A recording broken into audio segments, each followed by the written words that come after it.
Estamos de volta com o programa Roda de Conversa e o tema de hoje é empreendedorismo e, obviamente, educação. Desculpa te interromper, Adriana, você estava começando a fazer um raciocínio do trabalho que vocês têm no Sebrae, por favor. Veja só, o processo de transversalizar a cultura empreendedora dentro das demais matérias, disciplinas das escolas, né, do ensino fundamental, do ensino médio, é uma premissa muito importante até para poder associar e não ficar um processo fragmentado. Lembrando que o empreendedorismo é um processo econômico e social. Então, quando a gente parte de necessidades de uma comunidade, de um local, de dores, vamos dizer assim, até talvez de consumidores, de potenciais clientes, o que pode ser feito? E associado a isso, qual que é o propósito de cada pessoa, qual que é a meta? Aí, quando a Dona Bela fala do sonho, eu acrescentaria que coloca uma data nesse sonho que ele se torna uma meta. Então, é uma característica empreendedora que a gente reforça muito a importância de traçar metas que sejam desafiantes, que sejam relevantes e até os alunos aprenderem a trabalhar com isso, né? E essa transversalização é um processo muito interessante. Ontem eu ainda conversava com um professor, que a gente tem uma parceria, e ele estava dizendo o seguinte, ele tinha de trabalhar o tema fungos com os alunos. Então, como aplicar fungo associado ao empreendedorismo?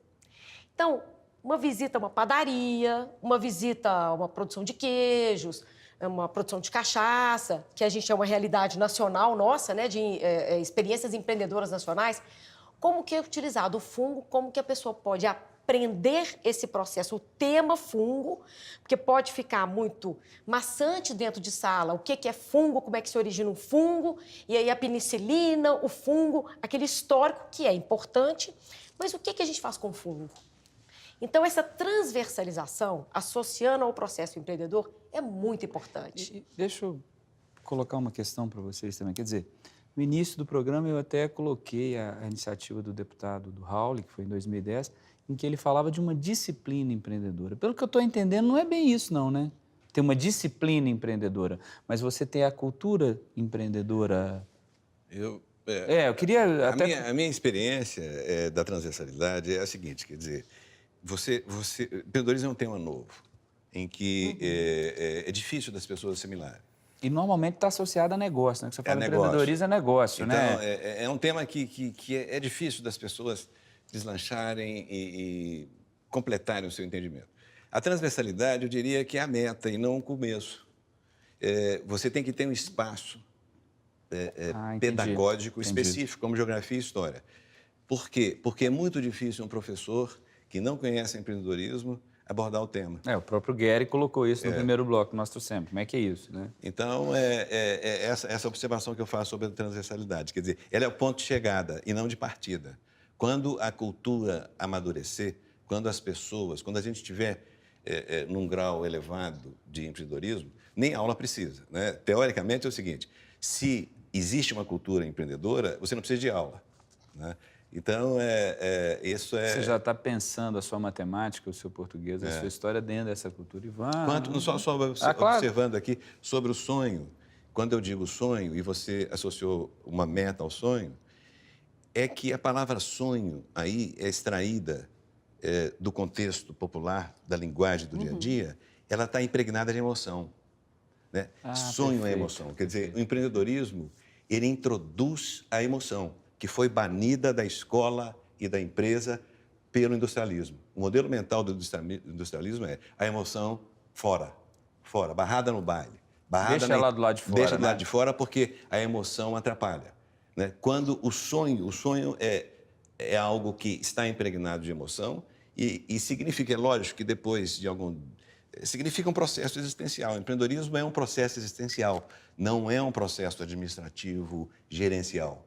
É o processo existencial, ele se confunde com a existência, né? Não há separação. Enquanto na área de business você tem nitidamente dois momentos existenciais, né? O cara que está na empresa, né? E ali ele é um ser, né? Que se fragmenta quando sai da empresa. Sim. Ele tem dois universos. O empreendedor não, ele só tem um. A reunificação do ser humano fragmentado pelo iluminismo, pela Revolução Industrial, se dá no empreendedorismo. Ele é um só. É uno, né? Ele é uno. Ele está na empresa e é ele mesmo. Né? Não tem aquela história, você está misturando assuntos pessoais com profissionais, que é um anátema, né? O empregado ouve isso, todo mundo aqui já ouviu isso. Você está misturando assuntos pessoais com profissionais. Ou manda quem pode, obedece quem tem juízo. Isso é decorrência de uma estrutura piramidal. E o empreendedorismo não nasce em pirâmides. O empreendedorismo nasce em redes. Não é possível, você quer um diagnóstico de 2 minutos, vá numa empresa que quer inovar e veja o organograma dela. Se for rígido, se a estrutura de comando e controle for forte, ali não nasce nada. Né? Estruturas piramidais são feitas para reprodução. A escola é uma estrutura piramidal, isso é importante. A escola é uma pirâmide meritocrática. E por isso que ela é preparada para reproduzir conhecimentos. E ela não está preparada para reproduzir, para produzir, para gerar inovações. A escola, nem a universidade, nem a escola da educação básica está preparada para isso. Ela é uma estrutura de reprodução. Então, você está falando, nós temos que mexer na escola. Ivan, como é que é isso? Assim, vamos dar um pulinho ali no ensino superior, né? Até trazer... No ensino superior... Bom, então, só para recuperar o que foi falado, então, dá a entender que se falar de empreendedorismo significa uma mudança cultural. Como o professor colocou lá, tanto do professor quanto do aluno. E quando o Dolabella e a colega ressaltam valores. Ok. A perspectiva do Dolabella é uma perspectiva um pouco mais radical, né? Tipo assim, o empreendedor está nele. Embora ele está inserido no contexto, em vários contextos. Ele se forma, vai estudar e tudo mais. Mas ele é um empreendedor, tudo bem. Na universidade é muito triste, né? No meu caso, eu posso falar isso, vendo alunos de administração. Então, o futuro deles é fazer um concurso público ou se inserir em uma grande empresa. Um ou outro busca ser um empreendedor. Então, esmagadoramente falando, essa é a realidade. Então, cadê a cultura? Como ela vai ser fomentada? Ela não existe, assim, no sentido de uma cultura. Não existe. Do ponto de vista dos professores, né? E o professor também, e o Dolabella também gosta de criticar, eles têm razão. Né? Tem razão que gosta, porque, né? É preciso, Precisa questionar muitas vezes. Porque o ensino ele tem que seguir um padrão MEC, tem que seguir um formato que, por sinal, é influenciado pelas escolas estrangeiras, no caso da administração. Tá. Então, você está inserido em um contexto onde aí você pensa como vou implementar, ou praticar, ou ensinar, ou sensibilizar o empreendedorismo dentro dessas universidades. Aí você viu as 2 estratégias da colega e do colega. Em geral, você inserir uma disciplina de empreendedorismo é o primeiro passo, que pode ter não repercussão a posteriori. É incerto, mas é necessário. Você insere em algo formal, com conteúdo diferenciado, dentro de um contexto, e aí você vai praticando. Agora, dentro de sala de aula, os professores têm liberdade. E aí entra aquilo que a colega falou, da possibilidade de você praticar discussões transversais ou interdisciplinares, o nome que vocês queiram dar, a médio e longo prazo. No entanto, isso é um lado. O outro lado é o aluno. Né? O aluno tem que... Você reparou que os verbos que o professor do vídeo falou precisa, necessita. Então, são verbos fortes, que demandam mudanças. Mas essas mudanças podem partir um ou outro de eu, comigo mesmo, assim vai, ou vai partir de interações. A ideia de sensibilização é fundamental. Mas é possível que o professor esteja sensível às demandas do aluno? Ou é possível que o aluno esteja sensível com as preocupações do professor? Muitas vezes essa coincidência não acontece. É isso que se identifica no meu cenário lá universitário. Então, eu posso estar falando para gente surdas, que olham para mim com cara de bobo. E eu olho para elas com cara de ingênuo. É surdo e mudo, praticamente. Na verdade, vocês não têm diálogo, né? É difícil. Não tem No escuta, entanto, né? agora, você tem potencial. Aí, assim, alunos são bons, fazem boas apresentações, tiram notas interessantes. Professores são mais ou menos, mas assim vai. A gente caminha nesse sentido. Mas se você pegar um rescaldo de valores, os valores são muito conservadores. Ou é um concurso público, ou me inserir numa boa empresa. Mas eu quero, só para colocar um temperinho rapidinho aqui, parece que a centralidade também está nesse modelo de educação que nós temos, né? Assim,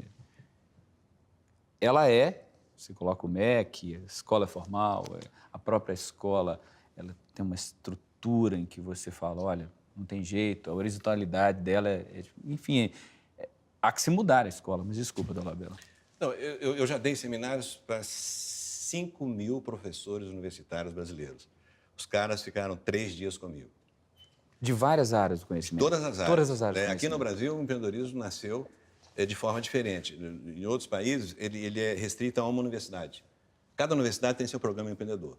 Aqui nasceu, através da minha pessoa, mas impulsionado pelo CNPq e pela CNI, eu tinha em sala de aulas professores de biologia, de jornalismo, de física pura. O departamento de física aqui da UFMG fez um curso de empreendedorismo para camelôs, para vocês terem uma ideia. O departamento de física da UFMG fez um curso de empreendedorismo. Muito interessante. Bom, eu estou dizendo isso para mostrar que eu venho da universidade. Eu comecei empreendedorismo Sua origem na UFMG, é lá na UFMG. E criei a disciplina e sou um dos pioneiros no Brasil. Nessa estrutura, eu sou o pioneiro, né, no sentido de disseminar empreendedorismo no Brasil todo. Universidade. Eu vou fazer uma confissão para você. Eu não acredito mais em universidade. E no mundo todo, ensino universitário de empreendedorismo não deveria existir.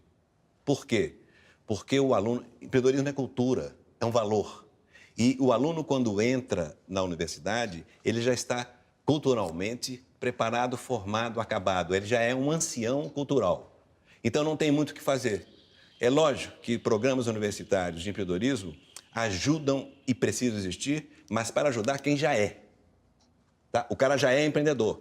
O Zuckerberg, esses meninos todos estão mudando o mundo, e eles entraram na escola, vocês notam, ele já queria empreender. Ele não aprendeu a empreender em Stanford. Na universidade, né? Né? Ele não aprendeu. Existem programas nos Estados Unidos, tem o Peter Thiel, que é um capitalista de risco. O que ele faz? Ele criou uma bolsa. Esse cara ele pôs $100 mil no Google. É um venture capitalist. O que ele fez? Ele criou uma bolsa chamada 20 Under 20. 20 meninos com menos de 20 anos, paga $100 mil. Para quê? Para eles saírem da universidade. Para saírem da universidade e serem plugados na rede no Vale do Silício. Né? Empreendedorismo é um fenômeno de rede, não é um fenômeno de ensino. Não é isso. Você não cria a capacidade empreendedora através de ensino e através de conceitos. Você só cria a capacidade empreendedora se você insere uma pessoa em uma rede. Ensinar empreendedorismo significa, principalmente, romper muros com a comunidade.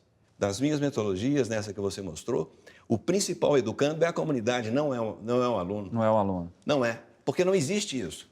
Empreendedorismo significa nós e não eu. Né? O que existe é a comunidade. É esse conceito que precisa ser entendido, e muita gente ainda trata empreendedorismo como um tema acadêmico, que não é e nunca vai ser. Não tem sentido o empreendedorismo virar um tema acadêmico. A universidade ela tem o poder, a universidade é uma das maiores invenções da espécie, né? Mas tudo que ela pega, ela acha que ela é o centro. E no empreendedorismo, não. O empreendedorismo acontece aqui na rua. Né? Na medida que ela tenta transformar o empreendedorismo e julgar esse empreendedorismo num processo acadêmico de ensino e avaliação, né? Fui convidado pela ONU estive agora em Viena, voltei semana passada, para dar uma palestra na ONU sobre mimetologia. Eu fiquei feliz que conheci vários países lá que já utilizam. Tinham 50 países, vários deles já usavam, sem que eu soubesse. Né? E a conferência era sobre ensino e avaliação. As minhas primeiras palavras foram o seguinte: nós temos um problema aqui. Nós não podemos ensinar e nem avaliar. O empreendedor não admite avaliação de outros, exógena. Esse é o empreendedor, ele se avalia. Só há essa possibilidade. Se não fosse assim, você não teria nenhum empreendedor desses que estão aí no palco. Né? Eles se avaliam. Imagina qualquer um de nós como pai, tio e professor do Bill Gates, que aos 17 anos não ia à aula em Harvard, aluno de Harvard, matava a aula. Você imagina qual o conselho que nós daríamos para ele? Vá à aula. Vai para aula, para de mexer aí, comprar... Que bobagem é essa que você montar está computador, quer competir com a IBM. Quer dizer, olha o conselho, quer dizer, não existe isso. Ele sabia o que ele estava fazendo, né? O Salim Matar, quando abriu a Localiza, né, essa história é muito conhecida, ele era funcionário do EPA, empregado do EPA, administrador de empresas, e ele disse para a namorada, para os amigos da pelada, né, para o caixa do banco, hoje ele fala com o presidente, ele disse, olha, eu vou abrir uma empresa de aluguel do automóvel. E todo mundo disse, o que vocês acham? Todo mundo disse, olha, você é maluco, você não lê jornal. Primeira crise de petróleo. Holanda usando tração animal para transporte urbano, né? Ele falou, se todo mundo está contra, deve ser bom. E hoje ele tem a maior empresa do México até a Patagônia, né? Não é uma questão, quer dizer, é um processo de autoavaliação, é um processo de criação. O vídeo ali fala muito em search. Na verdade é o seguinte, o empreendedor existe porque existe problema. Ponto. Tá. Problema é oportunidade. E, na verdade, o trabalho do empreendedor é identificar oportunidades, né? Identificar problemas, solucioná-los, mas não só isso. Identificar, solucionar, mas criar um processo que os recursos fluam de forma a remunerar todo esse envolvimento, né? Então, são 3 fases. Quer dizer, eu acho que